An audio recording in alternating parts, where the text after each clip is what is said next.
Over the last 72 hours, first Silicon Valley Bank failed. Then yesterday on Sunday, Signature Bank failed. Then yesterday, Sunday evening, Treasury Secretary Janet Yellen and the Federal Reserve Bank announced that they are going to bail out the depositors who had savings in Silicon Valley Bank or Signature Bank. Meaning, if you're a business or you're a person and you had $10 million saved up in your bank account, well, normally FDIC insurance would only protect you up to $250,000. Now the government has stepped up and said that no matter how much money you had, you will get all of your money back. Now, the question here is, why are we seeing banks failing and what does this mean? Well, I said this yesterday, but I'm going to highlight this again and then go into what's really important this week, because we have some very important pieces of data coming out this week that you need to pay attention to. And essentially what you have to understand is that a banking system is not designed for people to pull all of your money out because of something called fractional reserve banking. Fractional reserve banking essentially means that our banks don't have to keep all of your money. So if you deposit $100 in the bank, they can take most of that money and lend it out, meaning your money isn't there. But after the 2020 pandemic, this fractional reserve limit went from 10% down to 0%. Meaning, if you deposit $100 in the bank could loan out all of your money. So the bank didn't have to have any of your money. So now when people go to pull their money out, the bank can run out of money much quicker. And that's what we saw happen with Silicon Valley Bank. That's what we saw happen with Signature Bank, which is why both of these banks collapsed. Now, what actually caused people to want to pull their money out? Well, it had to do with concerns over the bank's assets. Essentially, both of these banks were sitting on assets that were underwater. Think of it like you owed $1 million on a home worth $500,000, except with the banks, it's on a much larger scale. So for example, Silicon Valley Bank was holding onto a lot of bonds and investments that were now underwater. Same with Signature Bank. But what caused that to happen? Well, everyone's saying interest rates. And yes, interest rates are a reason, but let's back up and really understand the real reasoning, because over the last number of decades, really, we've been printing a lot of money. But in 2020, we really accelerated the money printing. The Federal Reserve Bank printed a lot of money, a lot of stimulus, a lot of quantitative easing to get us out of the pandemic in 2020. Now, if you've been subscribed to this channel, you know that we talked about how this was going to cause inflation. In 2020, the Federal Reserve Bank kept saying that this money printing wouldn't cause inflation. Then came 2021, and we started to see the inflation. But that was when the Federal Reserve Bank said, don't worry, the inflation is transitory. We kept saying here that it is not possible for it to be transitory, but that's what we were told, that it's transitory. Then come the end of 2021 into the beginning part of 2022, we were told that inflation is not transitory, but it won't be that big of a deal to bring it down. We just have to start raising interest rates. Okay, well, here we are now in 2023. Inflation is still extremely high, and just about a week and a half ago, the Federal Reserve Bank said that our fight to bring inflation down by raising interest rates is not working, so we need to get even more aggressive than we originally thought. We need to raise interest rates faster than we originally thought, and we need to raise interest rates for longer than we originally thought to bring inflation down. So yes, higher interest rates are causing the valuations of the bank's assets to fall, just like how higher interest rates put downward pressure on the housing market, because when you raise interest rates, you have less buyers out there. Less people want to buy a $500,000 home at a 7% mortgage than when it's a 3% mortgage. Well, the certain assets have been really hit quicker than others. For example, tech stocks, tech companies, tech startups have been hit quicker than others because they're more sensitive to interest rate hikes. Just like that, real estate is more sensitive to interest rate hikes than other industries, because mortgage rates go up, buying a home becomes much less affordable. So Silicon Valley Bank and Signature Bank were exposed to some of the more sensitive areas, and because higher interest rates have been happening, they hurt these banks' valuations, which caused people to get worried about the banks, which then forced people to pull their money out, and our banking system doesn't support people pulling their money out, which then caused essentially the run on the banks, which caused the banks to run out of money, which caused these banks to fail. Now the question is this going to stop? Is the economic pain over? Well, look, the economic pain is not over.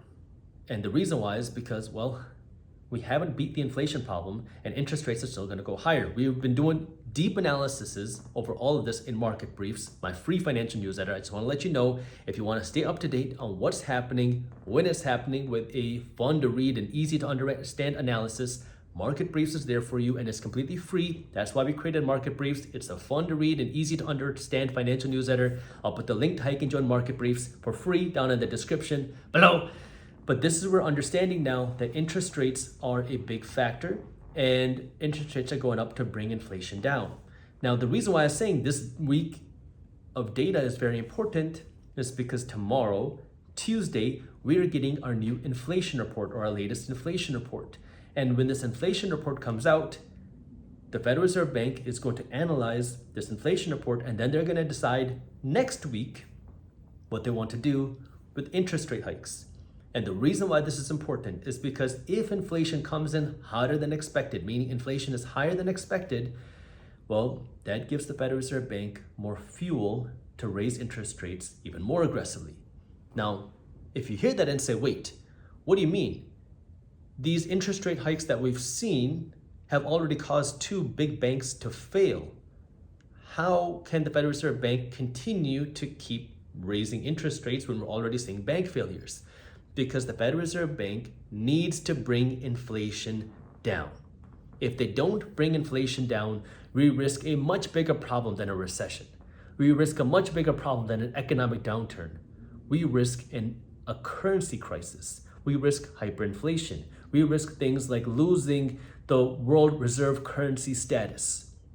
That is a much bigger problem than a recession. Yes, a recession is painful. People losing money is painful. People losing their jobs is painful.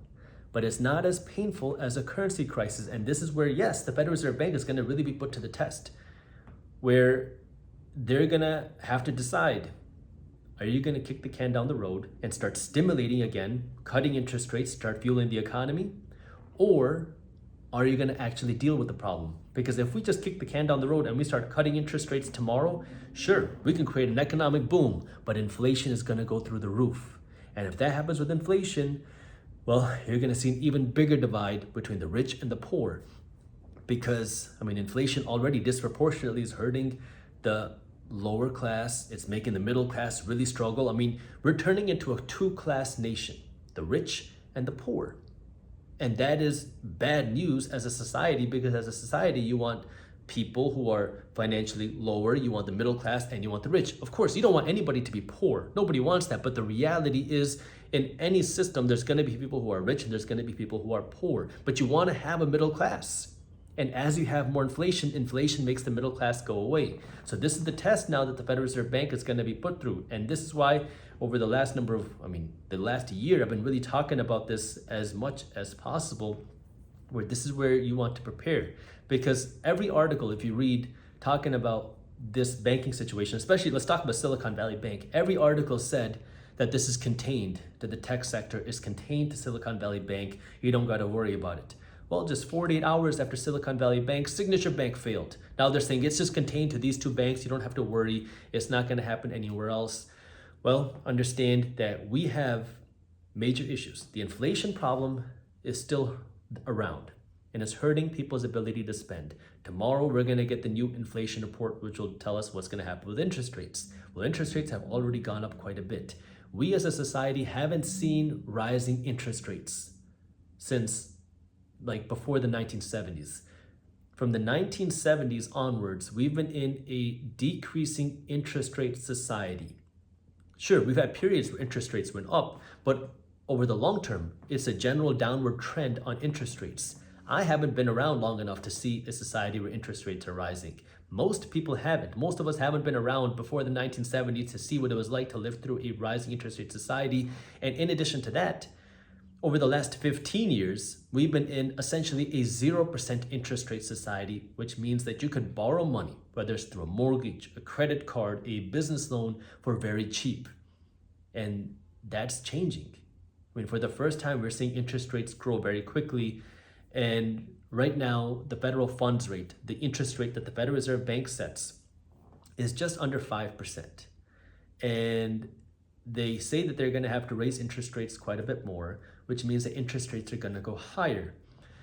Now, what is the cost for that? Well, you have a lot of people with debt, and by people, I don't just mean people, I mean people, businesses, and the government that are sitting on big piles of debt.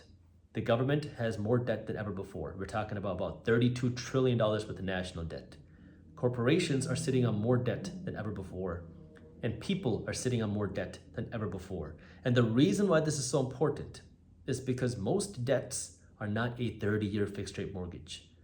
Our government debt is variable interest rate debt, meaning every month, every 6 months, every 12 months, every 18 months, every 24 months, you see more and more of our national debt readjust. And from 12 months ago to now, it's a significantly higher interest rate, meaning the payments on our national debt are going up. Even if the government didn't spend another dollar, even if we didn't borrow another dollar as a government, our payments on the debt keep rising. In 2022, our debt costs exceeded our total Veterans Affairs budget and transportation budget. It was around $475 billion in 2022, just in interest payments. By 2025 or 2026, it is expected that our interest payments alone from the national government will exceed our military budget. Now, to think about that, you have to understand, where does the government get its money? Because the government only has one source of income. People like you, people like me, when you go to work or when I go to work and we get paid, we have to pay some of this money in taxes to the government. That means more and more money of our tax dollars are going to the government to pay for this interest, which means less money for other things like infrastructure or police or military or teachers, because more and more money has to go just to the interest. And that's going to have a cost, especially if we are in a slowing economy. Because if you think about it, how does the government make money? When you and I get paid, or when a business makes money. But when you're in a slowing economy, when people are getting laid off, when businesses are seeing smaller profits, less people have an income. Businesses have smaller profits. When less people have an income and businesses have smaller profits, there's less money that's being taxed, which means less tax dollars. So you have payments for the government that are rising because our national debt is going up. So we have more debt and higher payments on our debt while incomes are going down. That's just the government side. Then on the corporate side, we have, corporations who have seen a ballooning corporate debt. I talked about this multiple times now, but in 2021, corporations broke a record in profits. In 2022, corporations broke another record in profits. And in addition to that, you might be wondering, well, if corporations made so much money over the last few years, why are we seeing so many layoffs? Shouldn't they be sitting on cash piles? Well, the way our economic system works, it is not incentivized for businesses to save money. Why? Because you are taxed on your savings. So, hypothetical, this is the hypothetical that I gave on Tom Bilyeu's interview, and it's a hypothetical I've given on a few videos here. If you are a business and you make $100 million of profit and you save that money, the first thing you have to do is pay taxes. That means $21 million out of $100 million is going straight to the IRS, which leaves you with $79 million to save. If you are the CEO of a company, if you're running a company, that $20 million can be used to hire a lot of people.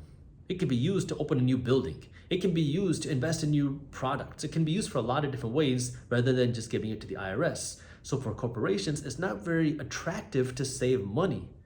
And so what's the alternative? Well, the second option is you can take all $100 million of profit and invest it. Maybe you invest it all in advertising.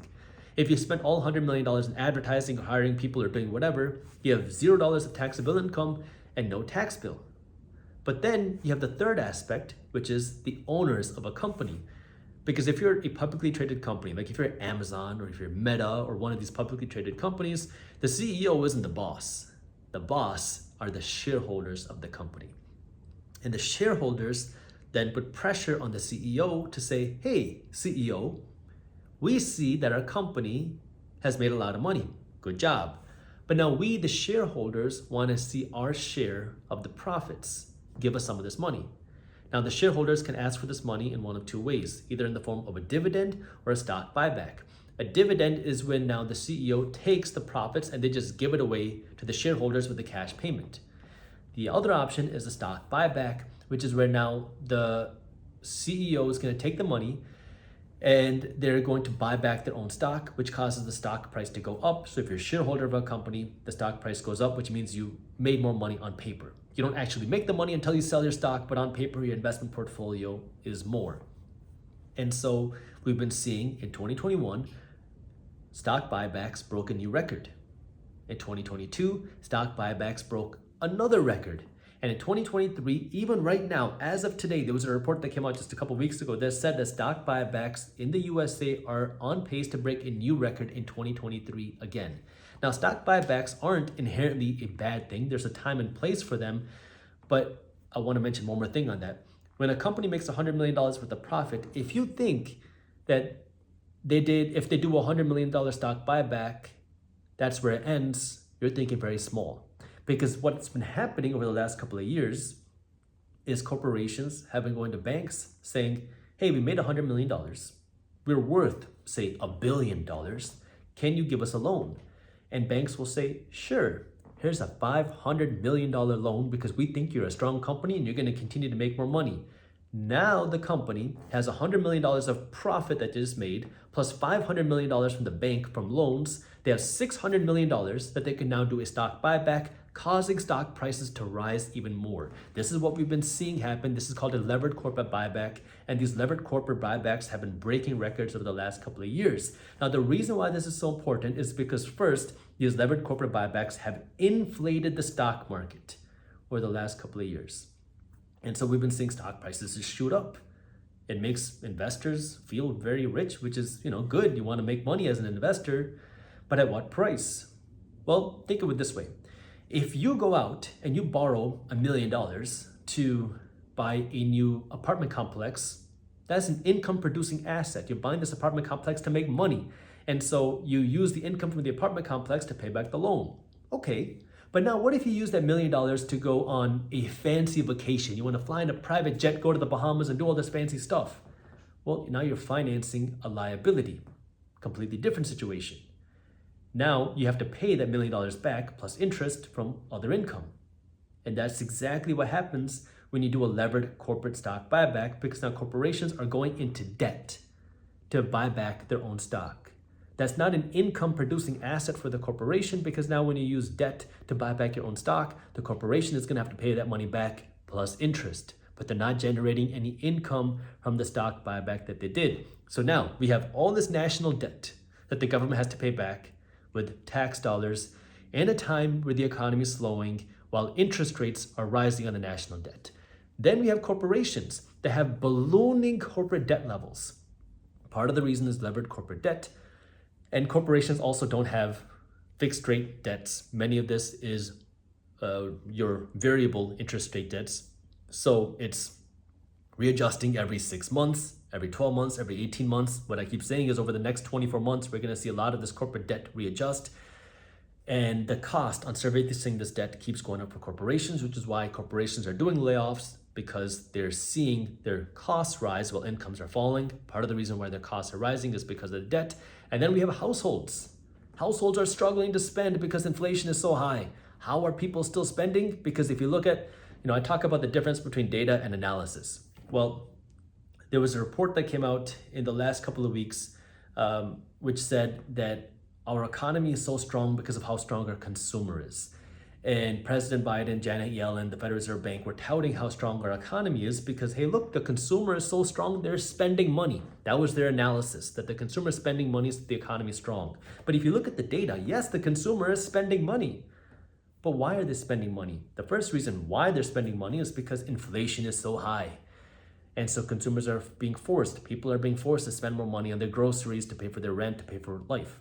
The second thing is, how are they spending their money? Because Bankrate put a study out this year, and it showed that 4 out of 10 Americans, about 40% of Americans, are digging into their emergency savings funds to fund their expenses. And then we got another report. This is also by the Federal Reserve Bank. The Federal Reserve Bank put out data this year which says that the savings rate for Americans are near an all-time low. So Americans are saving less money, meaning having to spend more of their paycheck. And then third, we got data in the last month which said that credit card debt Not only has it broken new record, but that credit card debt is growing at some of the fastest rates we've ever seen. So yes, consumers are spending, good for the economy. That's the analysis some people have. But the data shows us that yes, consumers are spending. The reason why they're spending is because the cost of living is higher. And how are they spending? They're digging into their savings. They're going and racking up credit card debt, and they're spending more of their incomes. So now you can make your own analysis once you understand the data, but this is why I want you to understand data versus analysis. And that's why I really try to emphasize in market briefs to give the unbiased data. That way people can actually make an analysis. That's one of the things that really frustrates me with the traditional media, is you just have so much analysis that doesn't always make sense, and it's more to drive emotion rather to drive education. And that's one of the things where I'm really working to change with market briefs, and that's what our team is trying to do there. So enough on market briefs, but this is on now back to the banking system. Our economy is going through a shift. I know I've been saying this for a while, and a lot of people assume that when something happens, it's got to happen overnight. The Silicon Valley Bank thing went from okay on Tuesday to a problem on Wednesday to completely collapsed on Friday. Signature Bank happened after the Silicon Valley Bank, and within 48 hours of the Silicon Valley Bank collapse, that also collapsed. Now, understanding that, okay, what does this mean for you? Again, while most people panic, I want you to stay calm and understand that one, when we get the new inflation data, that will help guide what the Federal Reserve Bank is going to do. If we continue to see higher interest rates, which is what we need to see happen to bring inflation down. I mean, this is an unpopular opinion, but the reality is an inflation crisis and a currency crisis is much worse than an economic recession. It's much worse than a bad recession. So we have to get inflation under control, and that is going to come from higher interest rates. So if the Federal Reserve Bank stays true to their word and they continue raising interest rates, that's going to have consequences. The consequence of higher interest rates is a slowdown in the economy. And at the same time, the high inflation that we have right now is also going to cause a slowdown in the economy. So what does that mean? Well, it looks like we're going to continue to see more pain in the economy. That doesn't mean that you're going to see an immediate pain tomorrow or something immediate happen in the stock market tomorrow. But this means that we're going to have to brace ourselves because this is coming in the economy. But now, as you're learning this, the good news is good news. More millionaires are made during recessions and market crashes than any other time. Why? Because when you see pain, it creates opportunity. This is now, we're shifting from what's happening to the education side, because the reality is whenever we see an economic downturn, we saw this in 2020, we saw this in 2008, we saw this in the 2000 dot-com bust. Anytime there's blood on the streets, anytime there's pain in the economy, it creates opportunity. But it can only create opportunity if one, you're financially educated, and second, if you're prepared. Financially educated means one, you don't panic when bad things happen and you look for opportunities and you learn where to look for opportunities. I have tons of videos on my channel. I even have a free ebook you can read down in the description about how to start investing. That's what the financial education is. But then the second part is being prepared. Being prepared means now that I am not spending all of my money. Look, I've said this so many times now, but 2023 is not the year to finance a new truck. This is not the year to go into debt to go buy things that you can't afford. This is the year to be financially smart, because this is the year you need to make sure you protect yourself. And so now that means having a savings cushion to protect you, but then also having some extra dry powder, some extra resources aside to be able to capitalize on opportunities. That means distressed assets, finding a good investment on sale, whether it's a stock, whether it's real estate. Now, let me give you another piece of information here, because what I don't want you to do is try to perfectly time the market and try to just do something you're not comfortable with. Because if you don't understand an investment, you probably shouldn't be investing in it. And for the majority of people, trying to find the next Amazon or the next Google probably isn't in their best interest, because most people aren't interested in or don't know how to research a company. And if you don't know how to research a company, or if you don't care for researching a company, if you don't want to keep up with their investments, then what you should be doing, or what you can consider doing, is doing something that I call passive investing. And passive investing is essentially now where you are going to create an automatic system what I do, I'll tell you what I do. This is not financial advice. This is just what I do. Always do your own research. Don't blindly trust a random guy on YouTube. But what I do is every Wednesday, and I pick Wednesday just because it's in the middle of the week. It's not a magic sauce. I have money that's automatically pulled out of my checking account and is automatically invested into a portfolio of ETFs. So these are not individual companies. These are ETFs. ETFs are funds that give you exposure to different things. And I'll give you an example. And again, not telling you what to invest in. VTI is a symbol that gives you exposure to the total stock market. SPY is a fund that gives you exposure to the S&P 500. That's a group of the 500 largest companies in the stock market. These are two funds that you could consider. Again, I'm not telling you what to do, but these are two types of funds where now you can invest into these funds automatically. And now you want this to happen, what I call CPA, consistently, passively, and automatically. And the reason why is because the mistake that so many people make is that when they see a market downturn or an economic downturn, they panic and they stop buying or they start selling.